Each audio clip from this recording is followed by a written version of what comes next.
watching the English newscast here on Future Television. I'm Linda Tamim, and these are today's headlines. Scuffles break out between Électricité du Liban contract workers and police during an attempt to reopen the Charles El Helou highway, blocked by the striking employees to demand full-time jobs. The family of Maimouna Ahmad Abu Laila, a woman suspected to have been killed by her husband, call on authorities to punish the accused.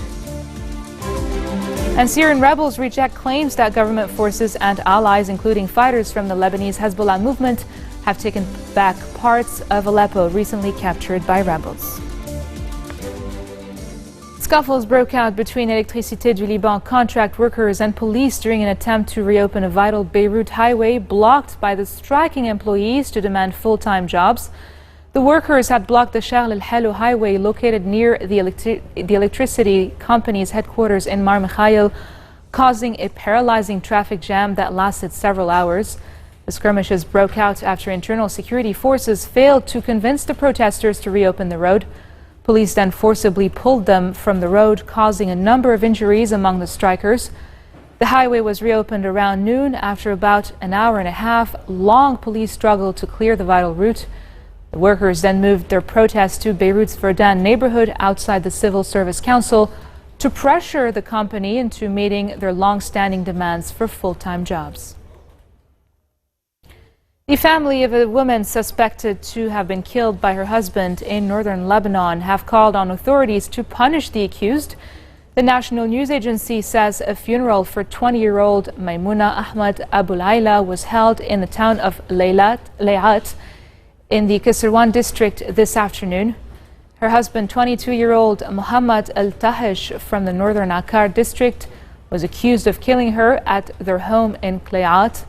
Her enraged family called for the maximum penalty against Tahish, who was reportedly arrested by police in the northern city of Tripoli. The Lebanese army has arrested 40 Syrian suspects in raids it staged on refugee encampments in the Bekaa town of Hermel.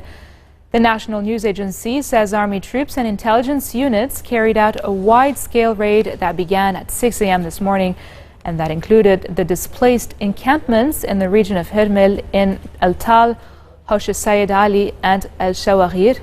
40 Syrian nationals were arrested for different reasons, some of whom have infiltrated Lebanon's territory and others lack the legal identification papers. They were all referred to the relevant authorities. The army also confiscated a large number of motorcycles in addition to a hunting rifle. Interior Minister Nuhad al-Mashnouk said there was a national consensus rejecting the naturalization of Syrian refugees, despite pressure coming from the international community. Mashnouk made the remarks during his speech at the conference for the Lebanese National Business Council in Beirut yesterday, during which he also said that a gradual course must be found to grant Lebanese mothers the right to pass on their citizenship to their children. Some political parties oppose granting women the right to pass on their citizenship, fearing that it would disrupt the country's delicate sectarian makeup. LIBC's Immigrants Reunion 2016 was also an opportunity for Lebanese emigrants and those based in Lebanon to explore areas of business cooperation and potential investments in the country. How important are the Lebanese emigrants for Lebanon? They are very important. You know, first of all, we have 4 million Lebanese in Lebanon, and we have the triple and more Lebanese immigrants around the world. So they are everywhere, and they are so successful everywhere. So they can be a very good help for Lebanon as investors, and even if they come once a year. 10% of them, if they come once a year, Lebanon will be pleased to have a successful year of tourism, because they come, they spend a lot of money, they help their parents, their relatives, etc. So the presence around the world of Lebanese immigrants is very important. They are very successful in every country they are, in politics and industry and in every aspect. So they are very important. So and the relation between Lebanon Lebanon and the immigrants needs a lot of work. So for 4 million, we have a government of 24 ministers. So how about 12 million and more? So it needs a lot of work, a lot of follow-up. And we are doing a lot of effort.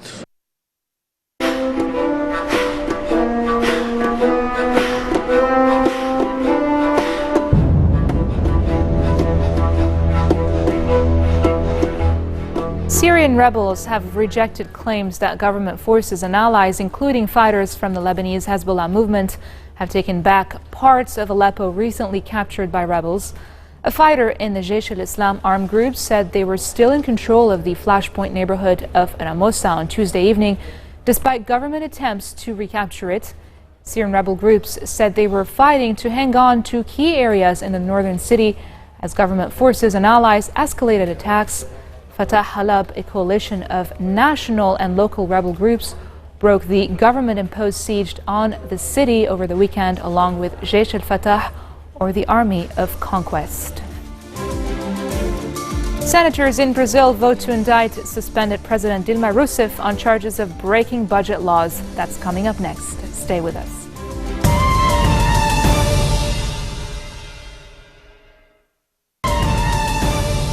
Welcome back. You're watching the English newscast here on Future Television. Turkish President Recep Tayyip Erdogan and his Russian counterpart Vladimir Putin said their countries have reached a clear consensus on normalizing ties. In a press conference following a meeting between the two, Putin said they discussed the expansion of economic ties between both countries. The return of our tourists to Turkey is on our agenda, Putin said, adding they were working to restore charter flights from Russia to Turkey. Erdogan said steps will be taken in joint investment issues and other economic ties, adding that a gas project with Russia will be made a reality very soon. It was the first meeting between Putin and Erdogan since Turkey shot down a Russian fighter jet last November, sparking a deep diplomatic crisis. Erdogan's visit to Putin's hometown of St. Petersburg on Tuesday was also his first foreign trip since a failed coup attempt last month that sparked a purge of alleged coup supporters in the military, judiciary, civil service and education sector, and cast a shadow over Turkey's relations with the West. At least 13 people were killed in the first airstrikes by a Saudi-led coalition on the Yemeni capital in 5 months, as the head of the UN expressed concern about the escalation in the fighting. UN Secretary General Ban Ki-moon said he was concerned about the reports of increased fighting, a UN spokesman said, but added the world body was unable to independently verify reports of civilian deaths. The Secretary General is deeply concerned about reports of increased fighting between various parties in Hajjah, Saada, and Sana'a provinces, including over the past few days. We are unable at this time to independently verify reports of civilian casualties. What's clear, however, is that the reported escalation in fighting exacerbates the already dire humanitarian and human rights situation and the suffering of the Yemeni people. The UN Children's Fund today issued a statement deploring the killing of 4 children earlier this week in Yemen and calling for both sides to keep children out of harm's way. The agency said that the 4 were killed and 3 others injured Sunday in the Neem district east of Sana'a. UNICEF said that since the escalation of the conflict in March of last year, at least 1,121 children were killed and another 1,650 were injured. The statement said that UNICEF urges all parties to the conflict in Yemen to adhere to international humanitarian law and keep children out of harm's way. Similarly, at least 11 prematurely born babies have been killed in a fire at a maternity hospital in the Iraqi capital, Baghdad. 7 other children and 29 women were rescued after the blaze broke out early this morning in the Yarmouk Maternity Hospital in the west of the capital. The Iraqi Health Ministry said they were transferred to a nearby hospital. Baghdad authorities quickly sealed off the hospital and were barring the media from the site. While the cause of the fire is unknown, the health ministry said it may have been due to an electrical fault. The incident is likely to intensify public accusations of state corruption and mismanagement. Moving on to Brazil, senators have voted to indict suspended President Dilma Rousseff on charges of breaking budget laws. At least 59 senators voted in favor of proceeding with the impeachment of Brazil's first woman president this morning, with 21 senators voting against and no abstentions. The Senate was still debating the vote, but 3 of the 4 charges against her had already been approved. And further up in the United States, Republican Donald Trump suggested in a speech that gun rights activists could stop his Democratic rival Hillary Clinton from nominating liberal justices to the Supreme Court, steering yet another round of backlash during a week his U.S. presidential campaign had hoped to steer clear of controversy. The U.S. Constitution's Second Amendment guarantees a right to bear firearms, something Clinton's campaign called extremely dangerous. Hillary wants to raise taxes. It's a comparison. I want to lower them. Hillary wants to expand regulations, which she does bigly. Can you believe that? I will reduce them very, very substantially. Could be as much as 70, 75%. Hillary wants to shut down energy production. I want to expand it. Lower electric bills, folks. Hillary wants to essentially abolish the Second Amendment. By the way, and if she gets to pick her judges, nothing you can do, folks. Although the Second Amendment people, maybe there is, I don't know. But, you know, I like the Hillary protesters. You know why? They're so nice and quiet. The Bernie protesters were brutal. They were tough, right? The Hillary protesters have no spirit. Did you see that? She starts screaming, the guy walks up, I'll go. The Bernie ones they had a lot more spirit. I think we're going to get a lot of Bernie voters, you want to know the truth, because they do understand that trade is killing us.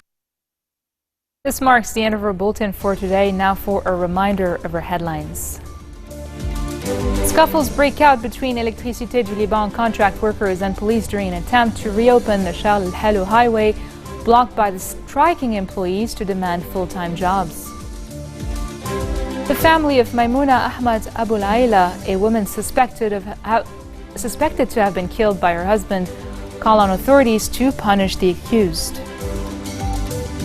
And Syrian rebels reject claims that government forces and allies, including fighters from the Lebanese Hezbollah movement, have taken back parts of Aleppo recently captured by rebels.